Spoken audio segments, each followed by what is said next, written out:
Namaste. I'm Nikita, and we're on to step 2 of our 5-step process in how to manifest the life of your dreams. Now, it's very important to note here, these 5 steps are not linear, so it's not necessarily the order in which you manifest. You could do step 1 first, you could do step 2 first, step 3 last. It's not in a sequence.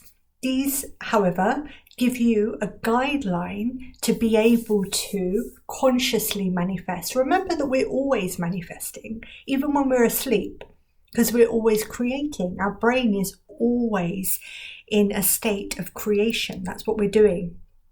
And we're co-creating with the universe. And that's why we say the law of attraction, because whatever we are operating from, whichever frequency, that is which we are attracting back to us.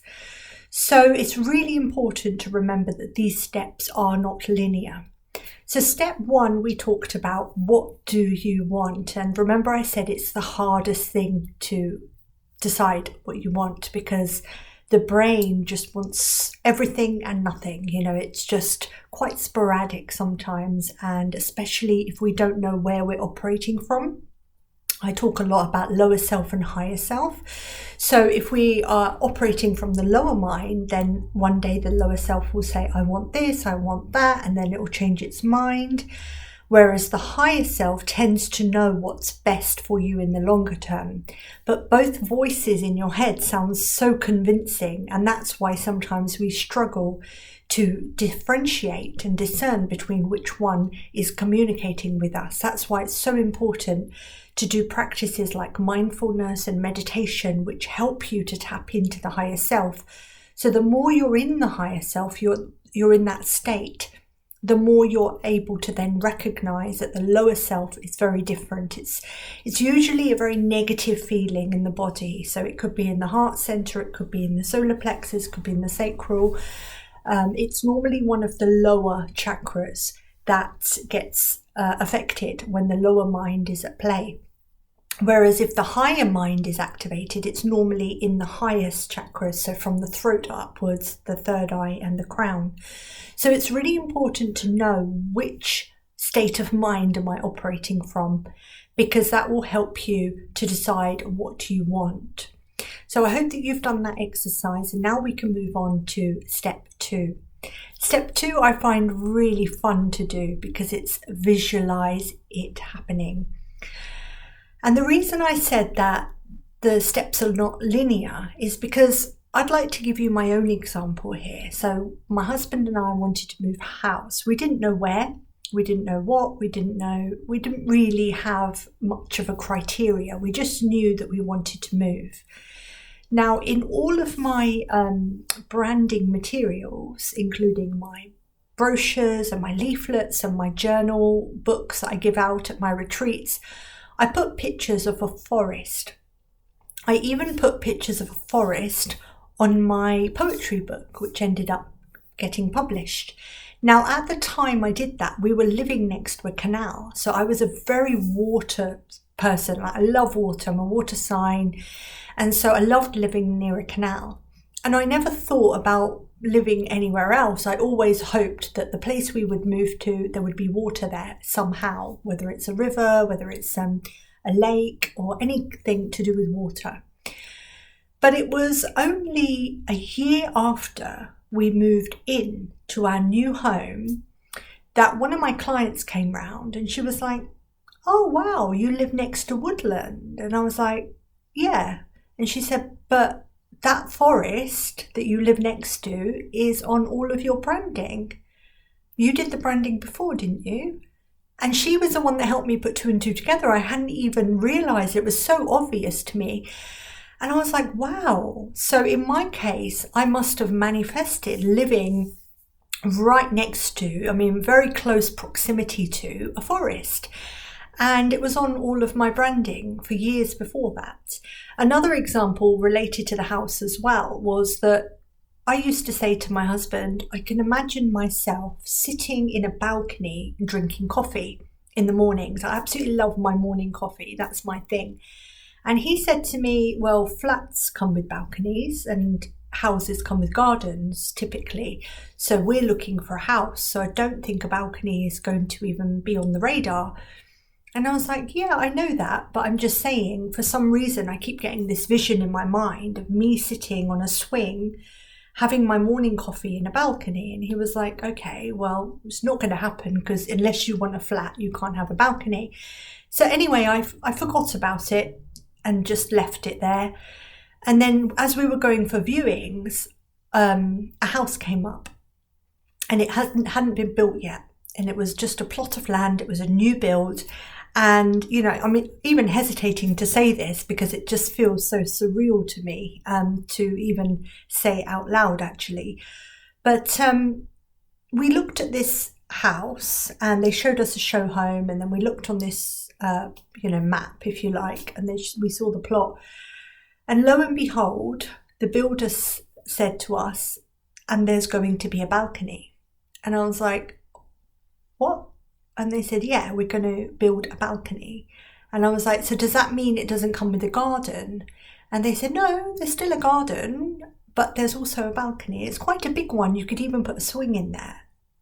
And me and my husband just looked at each other and there was this moment of like disbelief where what I had visualized in my mind was actually a reality. And now I do actually, fortunately have a garden and a balcony, and I'm very grateful for that. But the point I'm trying to make is the visualization can come at any time. So although it's step 2 in this course here, it doesn't have to be step 2. In my case, in those 2 examples that I've just given you, it was my step 1. So I visualized it and then it materialized. I didn't even know that I'd wanted it. I must have subconsciously wanted it, but I didn't know that. I wasn't aware of that. So when you visualize your dream or your goal or your desire, whatever it is that you want to manifest, it's not about just seeing it. Seeing it's one part, of course, closing your eyes and just imagining it. But it's about being in that vibration of it. So actually activating all of your senses. So in the example I gave of me drinking the coffee, like I could really not only see it, but I could feel it. Like I'm on this swing, I'm going, forward and backwards, and I'm looking out and I can feel the wind on my face and I'm sipping my coffee.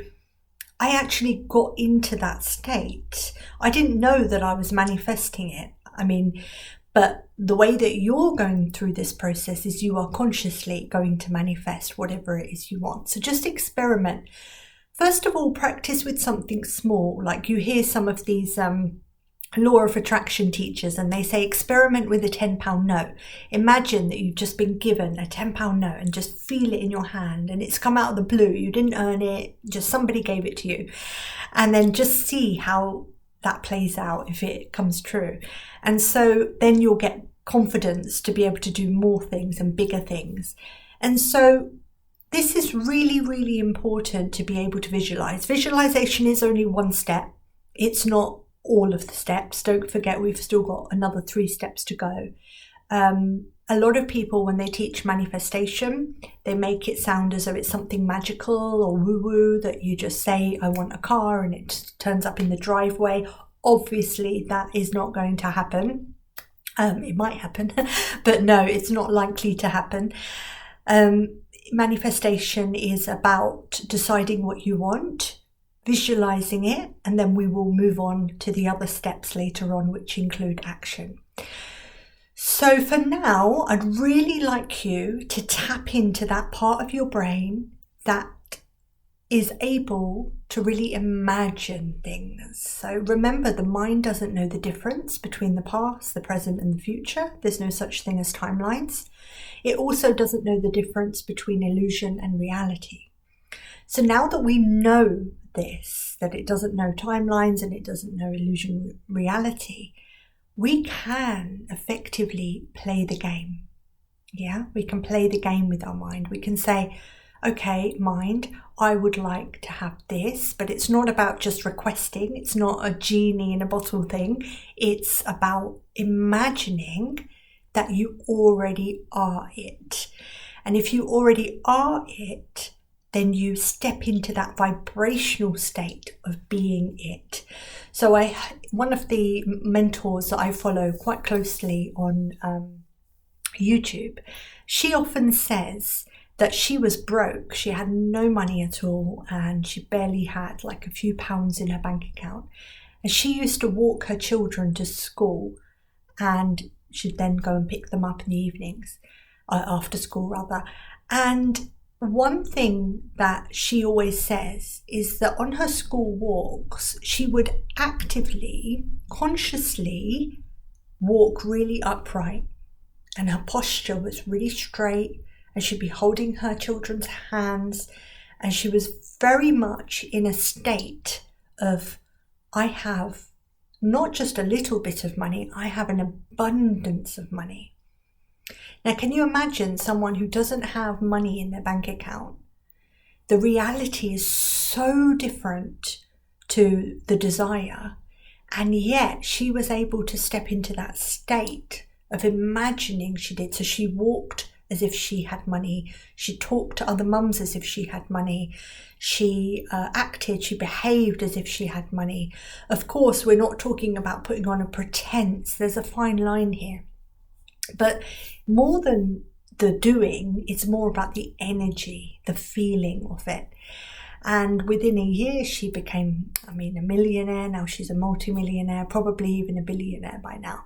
She is someone who I really deeply admire because of the journey that she's been on. And she's very much in that high frequency.